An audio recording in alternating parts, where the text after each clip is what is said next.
No nii, nüüd te vaatasite filmi ära ja nüüd on minu ees siin küsimused, mida ma sain juba eelnevalt teie poolt. Et võib-olla on veel mingeid küsimusi, mida te tahaksite minu käest küsida, aga kahjuks sellele ma vastata ei saa, ma saan ainult sellele vastata, mis mul käest on küsitud. Nii et esimene küsimus oli see, kuidas ma sain aru või teada, et ma saan saada näitlejaks. Asi on selles, et eriti teie vanuses on see väga-väga tähtis, kui sa hakkad millestki unistama lapsena. Ja mul oli see tore võimalus, et mu ema oli Maardus algklasside õpetaja. Ja sellel ajal, kui mina laps olin, nagu lasteaedu ja sõimeid ei olnud ja aeg-ajalt tema võttis mind kaasa kooli. Ja siis kõige toredam oli minu jaoks see, kui koolis hakkasid nääripeod ja siis kevadpeod tulema. Ja siis, kuna ma olin väga aktiivne lapsena, siis ema pani mind lastega koos laulma. Ja siis ükskord see minu esimene esinemine oligi nii, et ma olin võib-olla 4-5 aastane või isegi noorem. Ja siis oli niimoodi, et ma laulsin ja järsku avastasin, et ema on lava kõrval meiega ja laulab meiega kõva häälega kaasa. Ja siis ma jäin seisma, panin käed puurse, ütlesin emale, et ema, jäta järgi, mis sa segad mind. Ja siis rahvas hakkas kõva häälega saalis naerma. Ja siis see oli nagu esimest kord elus, kus ma järsku sain aru, et väga naljakas. Mina olen laval, prožektorid on minu peal, publik on pimedas saalis ja järsku mul nagu läks juhe kokku, et ma ei saanud aru, kuidas emad mind näevad, sest mina neid ei näe. Ja võt see oli nagu minu esimene elamus näitlejana. Ja sellest ajast saadik mul hakkas see asi meeldima, sest see etendus lõppes sellega, et rahvas nii väga naeris, et tõmmati eesriie ette ja ma rahustas mu maha ja siis ma hakkasin uuesti laulma. Et ühesõnaga, ma vaatan nüüd edasi, mis teised küsimused oli. Et võt see oligi see algus. Algus oli jah väga tähtis ja ma olin tõesti väga väike, kui ma sain aru, et mulle meeldib esineda, mulle meeldib laval olla. Mulle meeldib teha midagi, mida ma enne pole teinud, et see nagu intrigeeris mind. Ja siis oligi niimoodi, et kui ma juba kooli läksin, siis ma hakkasin kohe väga aktiivselt koolis, nii kooliteatris kui kultuurimajas, kultuurimajas mängima koos teiste lastega. Ja siis ma olin täpselt nii nagu ratsahobused, kes iga kord, kui nad lähevad võistlustele, nad teavad, et kui nad hästi seal hüppavad ja midagi teevad, siis nad saavad suhkrutüki. Ja mina ainult sellepärast tahtsin siis olla näitleja, tahtsin mängida kooliteatris peaosi ja olla esimesena alati nähtaval, et pärast seda, kui eesriie läks kinni, pidin ma kiiresti vahetama riided ja siis läks tantsuks. Ja siis mul oli elu küsimus olla esimesena laval, et kiiresti grimm maha võtta, et kiiresti riideid vahetada ja olla tantsupõrandal. Ja siis sellel ajal ma muidugi ei mõelnud üldse filmi peale, sest minu ema talle väga meeldisid filminäitlejad ja siis tal oli kohe isegi album vanadest filminäitlejatest, Ameerika ja Saksa filminäitlejatest ja siis ma lehitsesin neid albumeid juba lapsena, sest see oli Eesti Vabariigi ajal oli ta korjanud ja lõiganud välja pildiajakirjadest, nagu nüüd on Eestis kroonikad või ma ei tea, mis iganes. Minu ema korjas siis ka ja lõikas välja.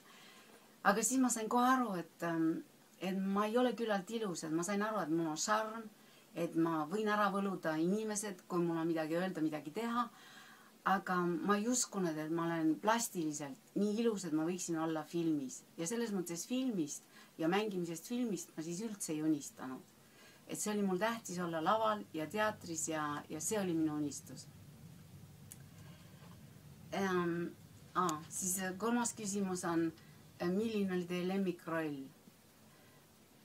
Asi ongi selles, et ma sain hästi vara aru, et teatrinäitleja tehniliselt on hoopis teised tingimused, kui on filminäitlejal. Ütleme, filminäitlejal on praegu nagu minul, eks ole, ma olen praegu küll mobiiltelefoni silma ees, eks ole, see pole suur kaamera, see pole 35 mm, ma tean, et ma olen praegu halvasti valgustatud, et ma ei ole näitlejana selles heas konditsioonis, mis peaks olema. Need filmis on alati see probleem, et sa pead olema hästi valgustatud, hästi filmitud, alati on suur plaan, alati on see sinu silm, mis peab kõnelema. Aga teatris on see, et inimene on võib-olla 50 meetri kaugusel sinust ja sellepärast teatris on tähtis žestid, teatris on teine tehnika. Nii et selles mõttes minul on alati see probleem olnud, et kui ma olen näiteks esinenud teatrilaval ja minu käest isegi pole küsitud luba, et mind filmida, siis mind alati ajab närvi see, kui ma tean, et mind filmitakse ja et kaamera ees on mul hoopis teised väljendusvahendid. Ma olen palju intiimsem, ma ei tee nii palju žeste, ma ei tõsta oma häält nii palju. Kui ma pean teatris seda tegema, arvestades, et mingis kolmandal rõdul on inimesed. Nii et tehniliselt on teatri ja filminäitlejana need ülesanded erinevad, väga erinevad. Ja selles mõttes ma sain nagu väga noorelt aru, et mulle meeldib väga teatris just see vahetu kontakt inimestega, nende nägemine ja nii edasi. Ja see, et kas nad hingavad minuga koos, kas nad plaksutavad, kas nad reageerivad või on vait või naeravad. Et see kõik õudselt tähtis ja oluline ka see tagasiside. Aga filmis on jälle teine asi. Ma pean seal mängima kaamerale, ma pean mängima operaatorile, nii nagu Libaonti filmis. Mul ei olnud erilist feelingut kahjuks just operaatoriga, kes oli Leedu päritoluga väga tunnustatud, väga hea operaator. Aga tema ei tahtnud, et mina mängiksin Tiinat, tal oli mingid teised ideed. Ja selles mõttes näitlejal on väga raske see, kui sa pead kaamerale meeldima ja mängima ja mõtlema, et see oleks nagu sinu partner. Aga need on lõputud jutud, nii et võib-olla teinekord näeme, et sellest võib edasi rääkida.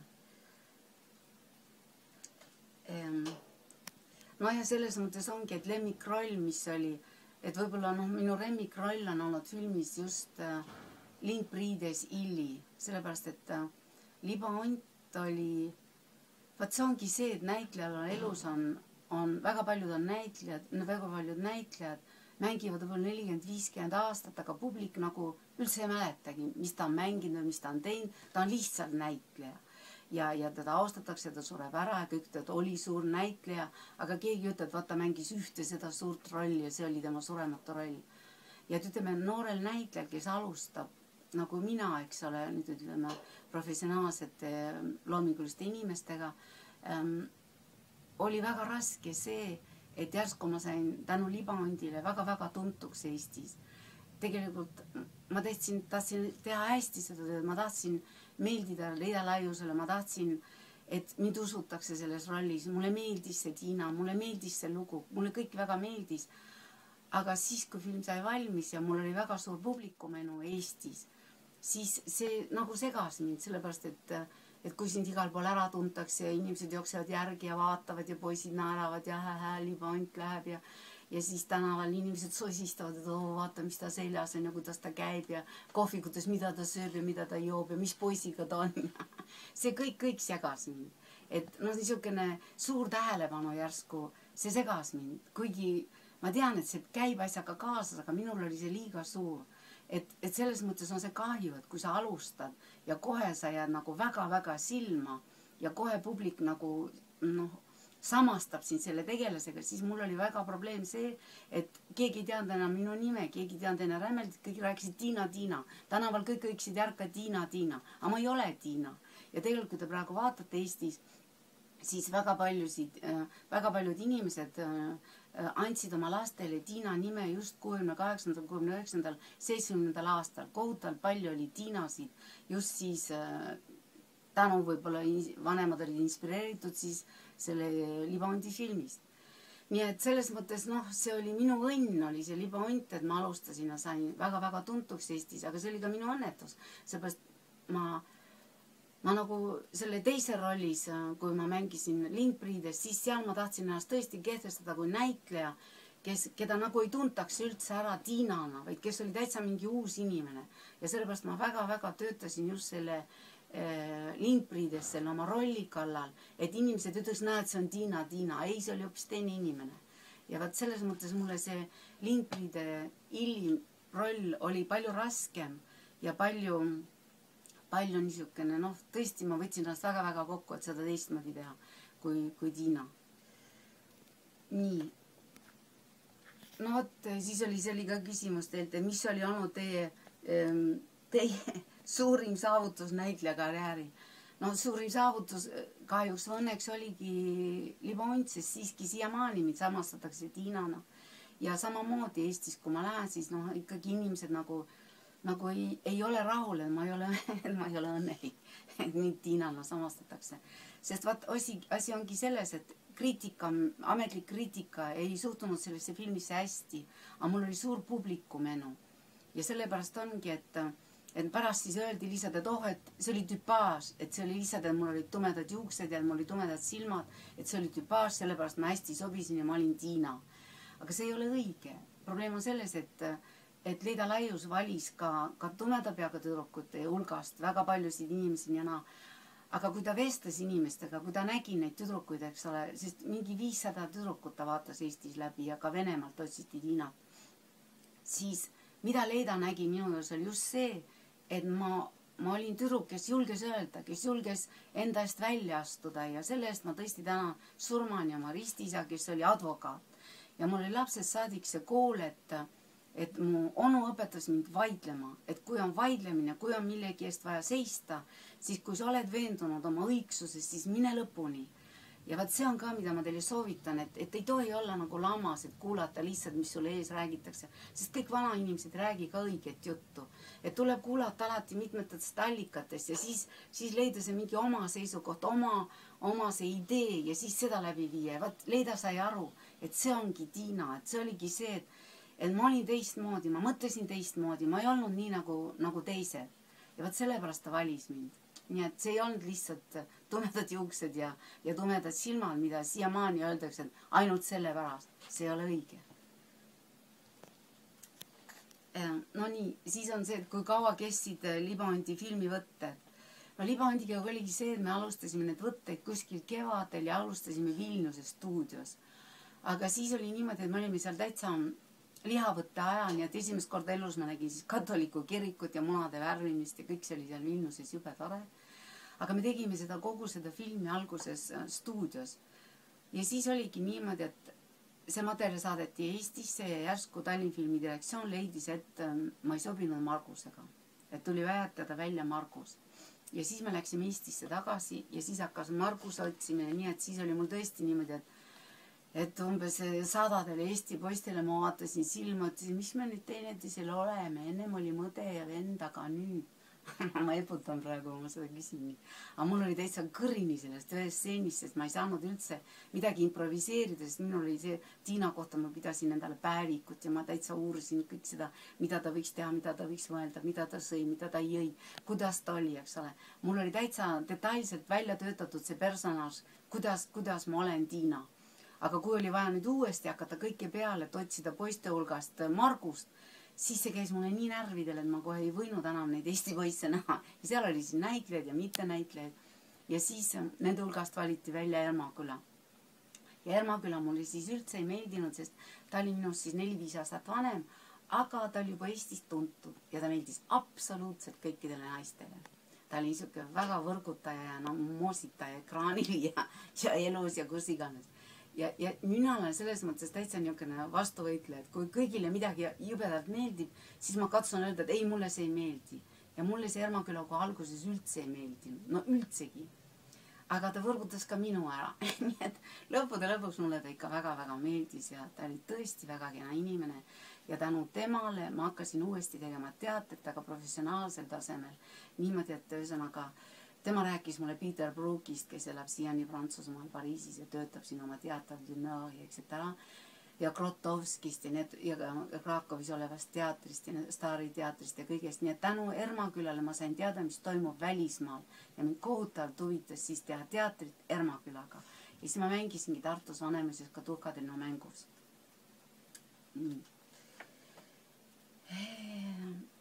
Mis mulle Libondi juures kõige rohkem meelde ei see, et tegelikult eraelus olin ma siis ikka täitsa niisugune hoopis teine tüdruk. Ma olin siis täiesti miniseelikus ja kuna filmivõtted hakkasid uuesti toimuma siis koos Ermakülaga, kuna me valiti Ermaküla Kanepis ja seal Põlvas Lõuna-Eesti looduses, siis ma jooksin seal miniseelikuga ja ma hakkasin seal paljajalu käima. Ja siis Leida Laius oli väga vihane minu peale, sellepärast, et ta arvas, et ma siis staaritsen.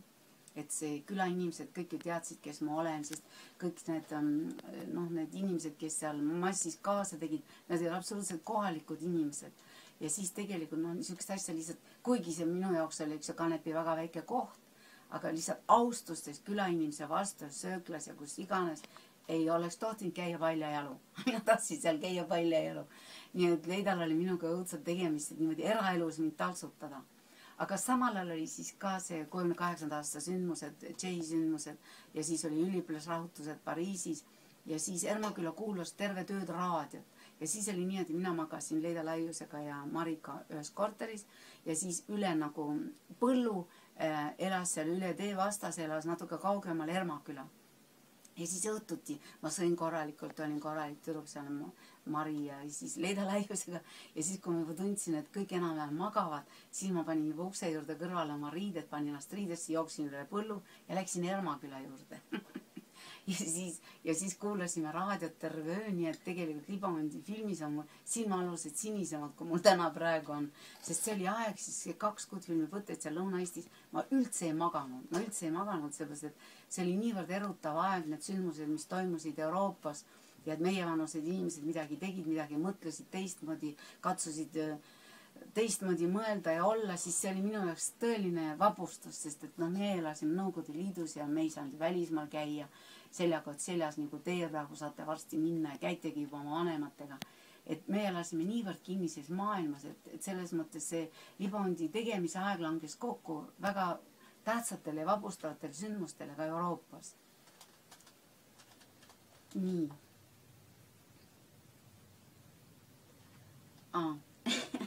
Kas mulle meeldis kehastuda Tiinaks ja mis oli Tiinas olemisel kõige meeldivam? No tähendab, see oligi see, et kuna ma olin niivõrd juba kursis sellega, mis maailmas toimus tänu Ermakülale, kes rääkis inglise keelt ja tõlkis mulle kõik ära, mis maailmas toimus, siis tähendab, ma täiesti kehastasin nagu mingisuguseks vabadusvõitlejaks.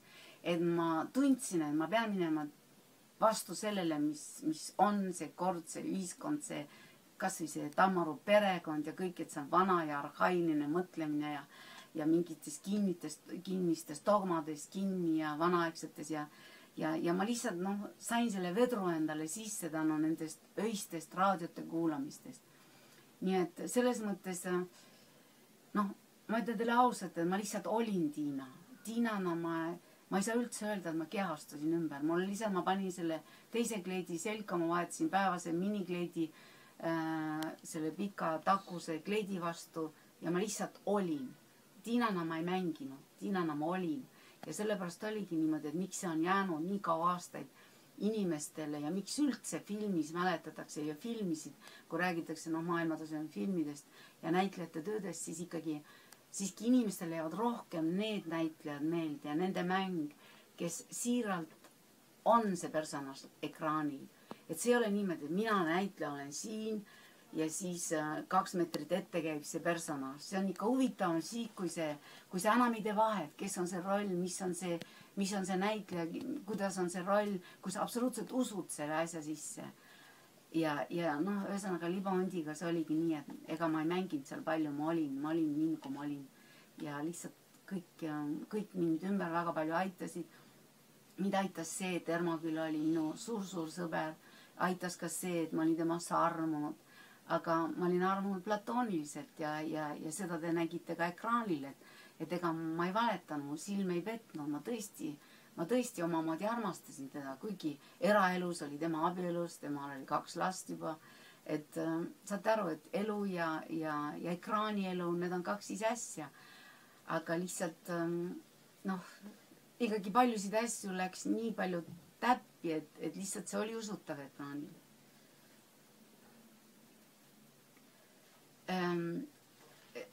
Siis on see küsimus, et kas see peaosa Tiina mängimine selles filmis või Libamondi filmis, kas see mõjutas minu elu. See ongi, et ma tulen alguse juurde tagasi, et jah, see mõjutas mind.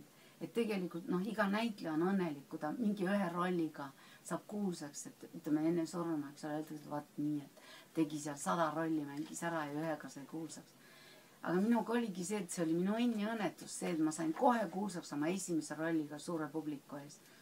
ja see film läks Venemaal ja Moskvas ja siiamaani ma ütlen, et 10 aastat tagasi ma sain kokku siin Aleksei Bataloviga, kes mängis filmis Kured lendavad ja ta tundis mind Pariisis ära, sest ma käisin Minski filmifestivalil ja siis ta oli seal žürii president ja siis ta tahtis, et mina saaksin peaosa või peapreemia seal, aga siis ma olin eestlane, siis oldi selle vastu ja ma jäin sellest ilma.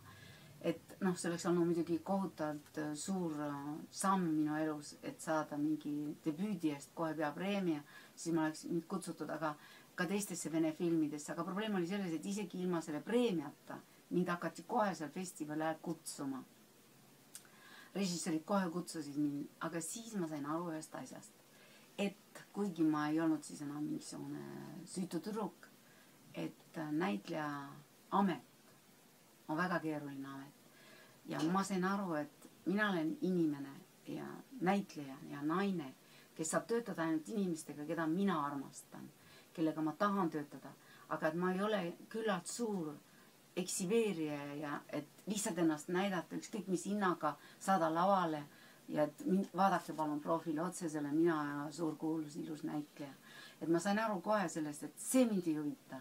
Et kui režissöör kutsub mind festivali ajal kuskile hotellituppa, ütleb, et tuba see ja see, tule sinna, mul on sulle stsenaarium, siis ma olin juba nii rikutud, et ma sain aru, et mingi stsenaariumit seal tuba 105 mind täna ei oota.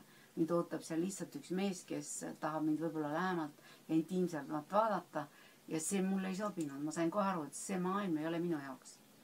Nii et ühesõnaga, ma tänan teid väga, et te vaatasite seda filmi ja hakkasite mulle meenutama seda huvitavat aega, kus ma veel noor olin ja ma soovin teile tõesti edaspidiseks väga palju kannatust ja vaprust ja ka kuulata vanu inimesi ja siiski leida oma tee ja praegu, kus Eesti on vaba, et te leiaksite ka tee võib-olla poliitikasse, sest on ikka väga tähtis, et noored hakkaksid Eesti elu rajama ja Eesti elu eest muretsema. Ja see olete teie täna, kes seda teevad.